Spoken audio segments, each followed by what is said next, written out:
La ciencia en el último medio siglo ha mostrado de manera contundente que nuestras experiencias afectivas, sobre todo en la primera infancia, tienen un impacto decisivo en el desarrollo de nuestro cerebro y de nuestra personalidad.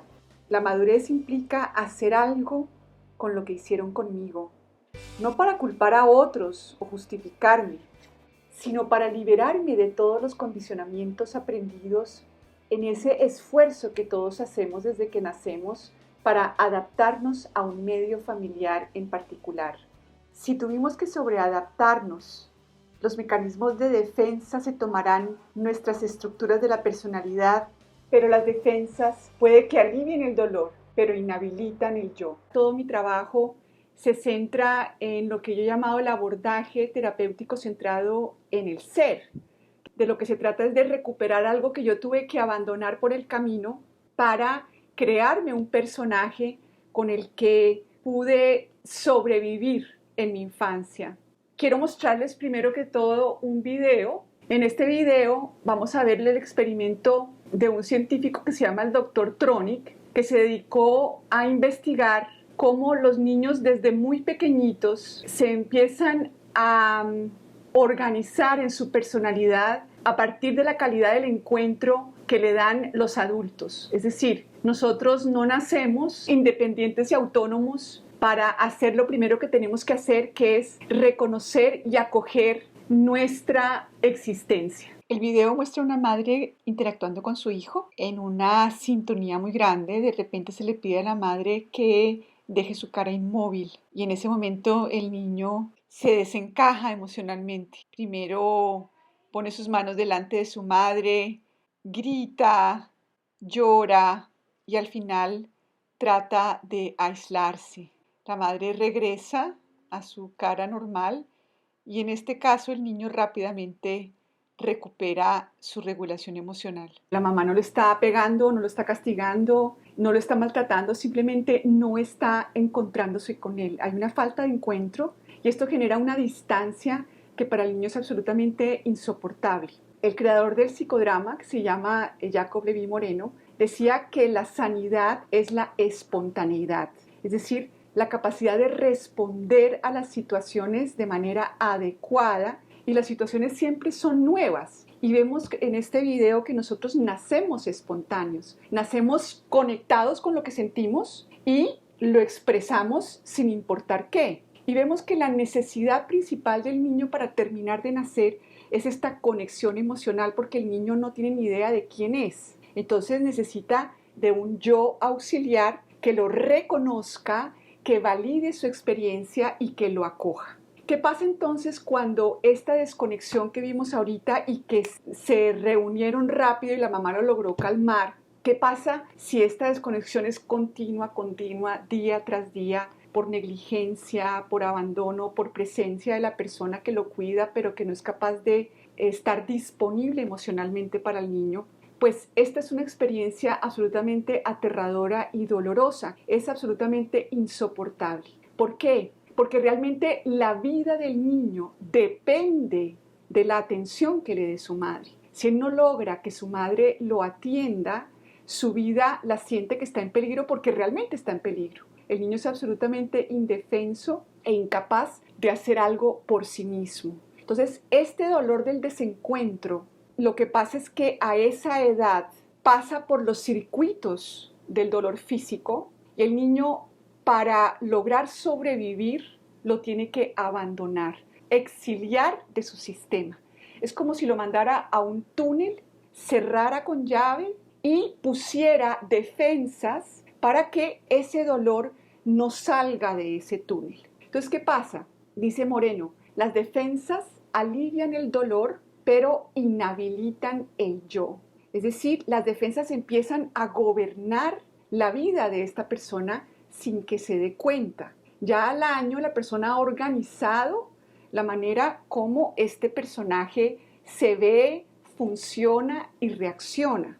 Y lo que pasa con este dolor de esta época es que la persona no es capaz de aceptarlo. Se somete al dolor, puede que conscientemente le toque aceptarlo, le toque someterse a él, pero no lo acepta Entonces hay una parte de mí que queda desintegrada y como yo no la puedo integrar porque es insoportable, entonces todo el tiempo voy a estar en estado de defensa. John Bowlby, que es un teórico del apego, es el que inició la teoría del apego, tuvo la colaboración de una mujer que se llamaba Mary Ainsworth. Ella hizo un test para medir al año cuál era el estilo de vincularse que los niños habían podido organizar a partir de esas experiencias con sus cuidadores. Entonces, el test se llama la situación extraña. Ella pone en un cuarto donde hay unos juguetes y obviamente se ve a través de un vidrio y está la mamá con el bebé, llegan, están los juguetes, el niño empieza a explorar, entra un extraño y la mamá sale una primera vez. Entonces se mide lo que el niño hace cuando sale y también, lo más importante, qué hace cuando ella regresa. Luego se calma, empiezan a estar ahí otra vez en el cuarto y luego sale la mamá y sale el extraño. Y el niño se vuelve a quedar solo.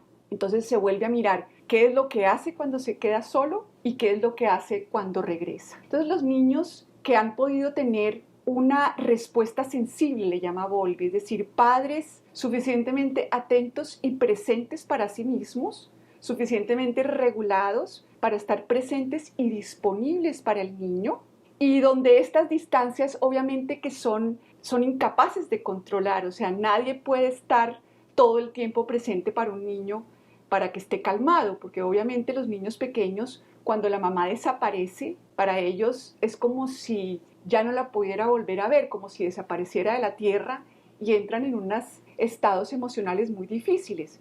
Pero cuando los encuentros son rápido, cuando la respuesta es pronta, cuando por ejemplo en vez de castigarlo por llorar, se le dice claro que estás así de triste. Nosotros veíamos en el video 3 reacciones normales. La primera es la protesta. Estas emociones en los niños pequeños son totalmente adecuadas, porque el niño está hecho para sentirse bien si tiene un yo auxiliar, si tiene una madre suficientemente presente y disponible, y para sentirse mal y hacer todo lo posible para que ella vuelva.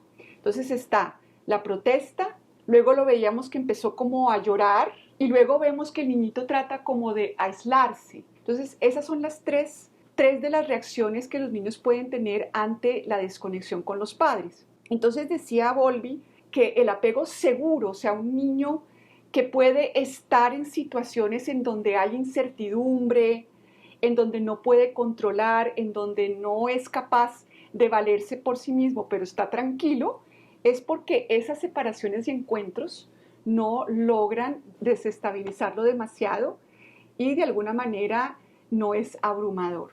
Pero hay momentos, hay situaciones de familias en donde esto no ocurre.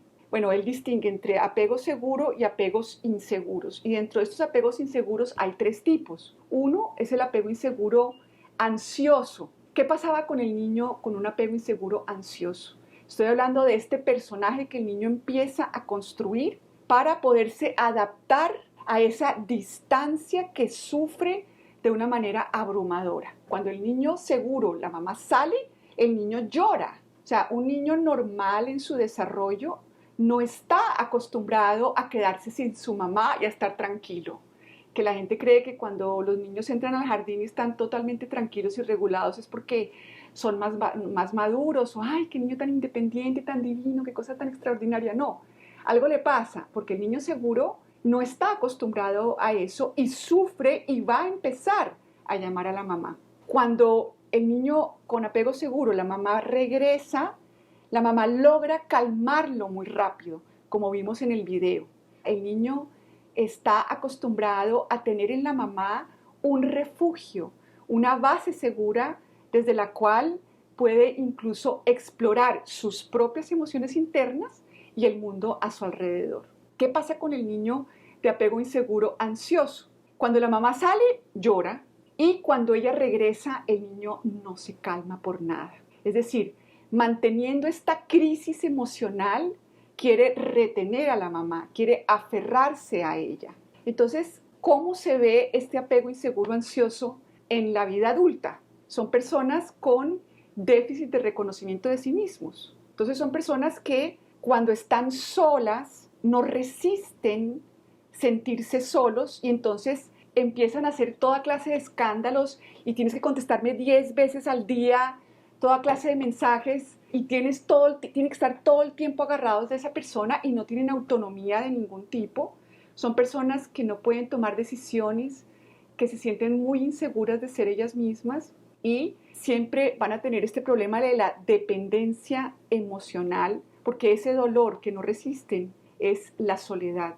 El otro apego es apego inseguro evitativo. ¿Qué sucede en la situación extraña? La mamá sale y el niñito puede que ni siquiera, no le pasa nada, puede que ni siquiera llore ni haga nada, puede que incluso se entretenga con el extraño, siga jugando o a veces también puede que proteste. Pero cuando entra la mamá, si pueden ver ese video, se llama La situación extraña, el niño simplemente no la mira a los ojos y no se vincula con ella. Es decir, el niño ha aprendido que lo mejor para sobrevivir es no sentir nada, no sentir ese dolor. Pero digamos que cuando miden el estado del niño, el corazón está palpitando, está sudoroso, está rojo, pero de alguna manera no lo manifiesta para nada y no tiene a la mamá como un refugio. Entonces, en el futuro, en la vida adulta, ¿cómo se ve? Son personas que les incomoda mucho la intimidad, que siempre están como, no, le tienen miedo al compromiso. Cuando alguien se acerca demasiado, entonces todo les empieza a picar y entonces huyen.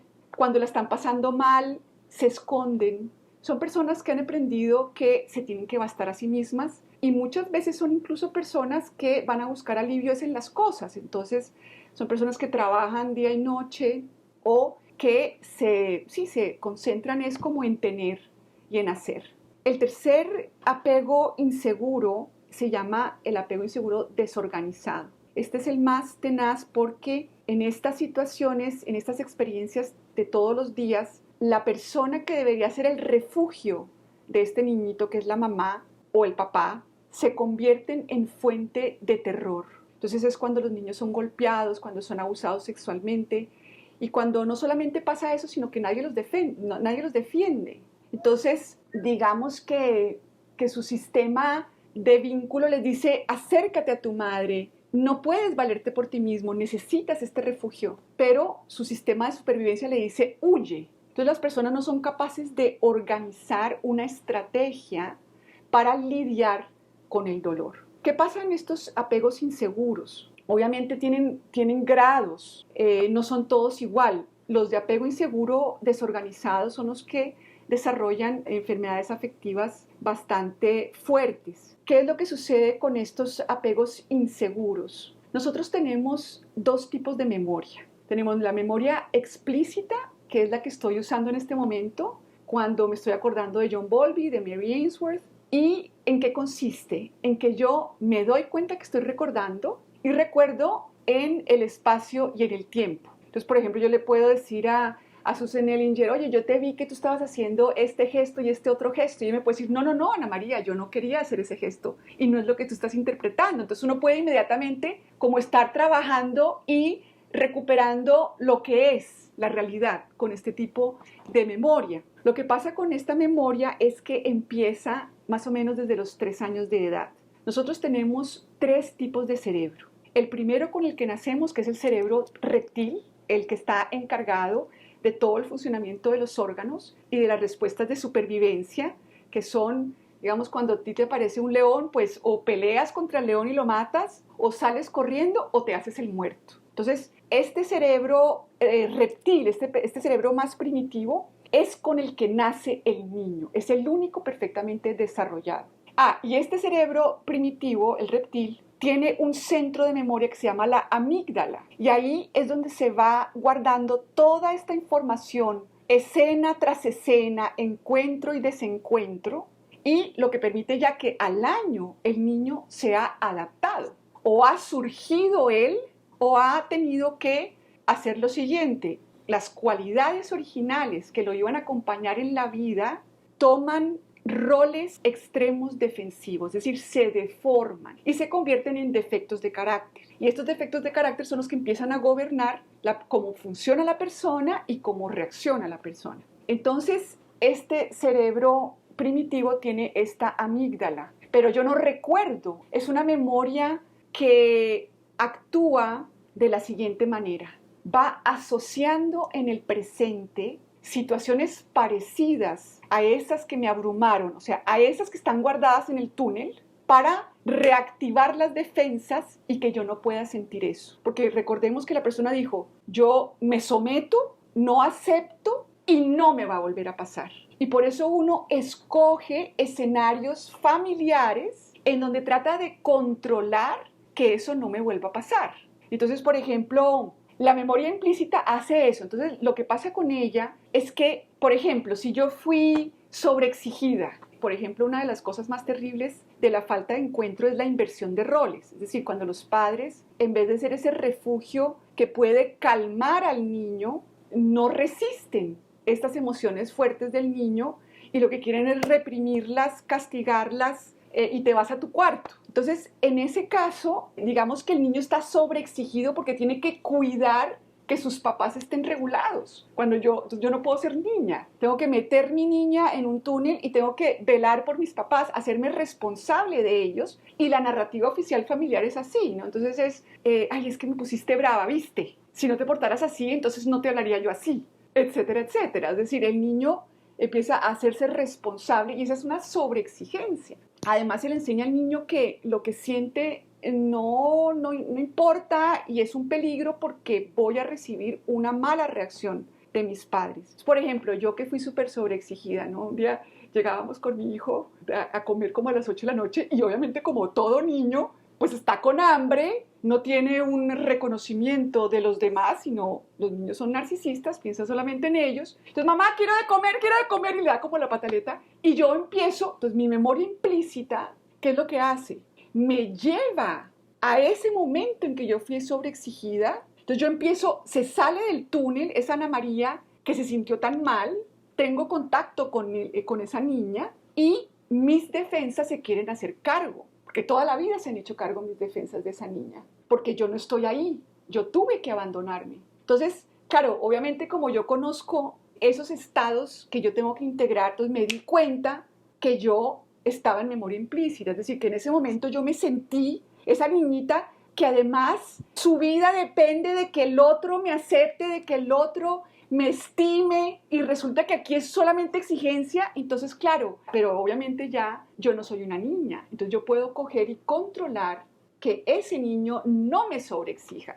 Entonces le puedo pegar, lo puedo regañar, puedo hacer todo lo que hacemos, o puedo hacerme cargo de mi herida y decir un minutico, a ver, ¿por qué quiere salir la gritona? O sea, la gritona, este defecto de carácter caótico, quiere controlar a mi hijo, pero mi hijo no tiene nada que ver con mi herida. Simplemente está detonándolo y mi memoria implícita me ha llevado a una emergencia emocional que no corresponde con lo que está pasando y mis defensas quieren hacerse cargo. Así es como podemos nosotros identificar que estamos en memoria implícita, porque estas partes del túnel, estos exiliados, necesitan ser integrados. Entonces, estarán tratando de que yo los oiga, de que alguien se haga cargo de ellos, porque la salud es en la integración, no en la desintegración. Pero entonces, ¿qué tengo que yo hacer? Yo tengo que aparecer, decirle a mi defecto de carácter caótico de la gritona, yo te agradezco, tú me has ayudado toda la vida,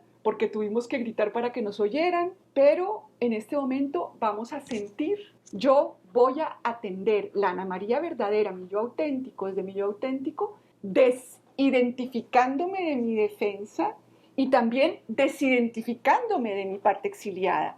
Porque es que si yo soy la que estoy angustiada y brava, yo me tengo que hacer caso. Entonces, lo que pasa con estas heridas es que toman el gobierno de mi identidad. Entonces la gente te ha dicho seguramente, ay, es que eres una perfeccionista, es que tú eres una procrastinadora, es que es una malgeniada. Y resulta que no somos nada de eso. Nosotros tenemos defectos de carácter rígidos y defectos de carácter caóticos que están tratando siempre de controlar que los niños no se salgan del cuarto donde los tuvimos que encerrar. Entonces, en este modelo, lo importante es desidentificarse del personaje para que pueda recuperar ese yo auténtico que quedó cautivo de ese personaje, pero que no está destruido. ¿Cómo empieza a aparecer? Cuando yo empiezo a conocer, y en mi curso de por qué rayos siempre hago lo mismo, y por qué rayos siempre pongo las necesidades de los demás por encima de las mías, que es el segundo, que es como ya la programación del dependiente emocional, ahí hablo exactamente de la anatomía de este falso yo, de cómo se instala, cómo vive por mí. Yo, por ejemplo, viví 17 años como religiosa con una gente incapaz de vincularse conmigo, pero como el dolor de no pertenecer al corazón de alguien era tan grande en mí, entonces mis defensas, mis gerentes, les llamo yo, los gerentes y los bomberos, ¿no? Mis gerentes reprimían mis necesidades. Entonces, no, es que hay que perdonar. Entonces yo permitía, yo tengo una permisiva, tengo una muda, tengo una que no se mete en conflictos, la dorada, y yo toda la vida creí que eso era yo, porque obviamente estas partes son las bonitas, y hay otras obviamente caóticas, que son como las malas del paseo.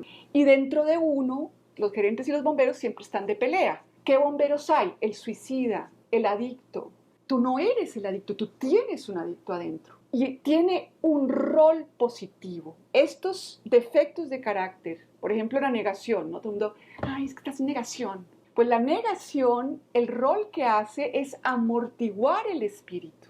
Entonces, por lo general, nuestras partes caóticas, nuestros gerentes tratan de controlarlas y queremos tomar cursos para controlar a los bomberos. ¿Cómo hago? O para controlar a los exiliados. ¿Cómo hago para no sentir angustia? ¿Cómo hago para no sentir ansiedad? ¿Cómo hago para dormir? Queremos es como dejar el niño en el cuarto.